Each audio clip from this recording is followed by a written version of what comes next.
Saudara-saudara, kinerja data kita pada hari ini kita sudah melaksanakan pemeriksaan spesimen sebanyak 187.965 spesimen. Ini dilaksanakan dengan dua metode, baik menggunakan real-time PCR maupun dengan tes cepat molekuler. Sudah lebih dari 10 mesin tes cepat molekuler yang beroperasional dan pada hari ini sudah bisa melakukan pemeriksaan sampai sebanyak 980 spesimen. Ini dari sekitar 140.473 orang yang kemudian kita lakukan pemeriksaan. Hasilnya sebagai berikut, bahwa konfirmasi COVID-19 positif naik 489 orang, sehingga totalnya menjadi 17.514 orang.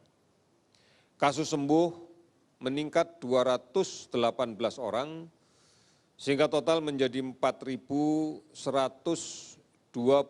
orang. Kasus meninggal 59 orang, sehingga totalnya menjadi 1.148 orang. Sudah 387 kabupaten kota yang terdampak di 34 provinsi. Akumulasi data yang kami miliki terkait dengan orang dalam pemantauan adalah 270.876 orang, sementara pasien dalam pengawasan adalah 35.800 orang. Saudara-saudara, ini gambaran yang sangat tegas yang bisa kita lihat bahwa kasus penambahan, kasus baru masih terus terjadi. Masih terus terjadi. Oleh karena itu berarti bahwa kasus positif sebagai pembawa virus ini masih berada di tengah-tengah kita. Inilah yang berkali-kali kami sebutkan sebagai OTG, tanpa gejala, sedangkan di dalam tubuhnya membawa virus. Oleh karena itu, mencuci tangan menggunakan sabun adalah cara yang paling bagus untuk kemudian membersihkan kemungkinan cemaran droplet dari OTG misalnya yang mengenai benda-benda di sekitar kita dan kita sentuh, baik sengaja maupun tidak sengaja.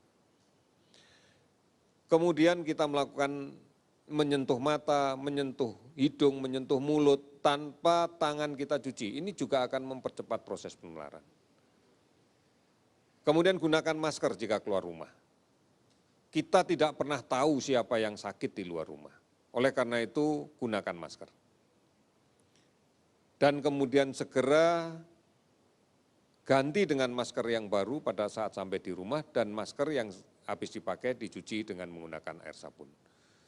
Budayakan mulai sekarang untuk betul-betul bisa menjaga jarak fisik setidaknya 1 meter dengan orang lain. Ini adalah sesuatu yang baru yang harus kita jalankan. Kami yakin kita bisa melakukan ini. Sehingga kemudian kita pun juga akan merasa tidak nyaman kalau kemudian terlalu berdekatan, berkerumun dengan orang banyak dan sebagainya. Kalau ini sudah menjadi suatu kebiasaan baru, kami yakin bahwa ini akan bisa menjadi sesuatu yang positif. Bukan hanya terhadap COVID, tetapi terhadap penyakit yang lain yang menular secara langsung. Oleh karena itu tetap di rumah adalah sebuah pilihan. Untuk saat ini tidak bepergian, tidak mudik. Meskipun hanya di dalam kota, sebaiknya tidak dilakukan. Karena kita juga tidak pernah tahu siapa yang sakit. Kalau kemudian kita bisa melaksanakan secara bersama-sama, kita yakin bahwa ini akan bisa kita lakukan. Saudara-saudara, ikuti terus berita yang benar tentang COVID-19. Banyak sekali yang sudah kita siapkan, baik di covid19.go.id, call center 119, atau di akun media sosial yang lain, @lawancovid19_id, kemudian di Halo Kemkes, aplikasi online yang lainnya, dan kemudian ikuti secara rutin siaran yang dilakukan oleh TVRI dan RRI, serta disebarluaskan oleh televisi dan radio swasta yang lainnya. Saudara-saudara, inilah yang bisa kita lakukan dan inilah peran serta kita. Sangat berarti untuk bisa melindungi diri sendiri, melindungi orang-orang di sekitar kita, keluarga kita, dan kemudian bangsa kita. Mari kita yakinkan bahwa kita bisa dan kita memang berniat untuk melakukan ini secara bersungguh-sungguh. Kita pasti bisa, Indonesia pasti bisa. Sekian dan terima kasih.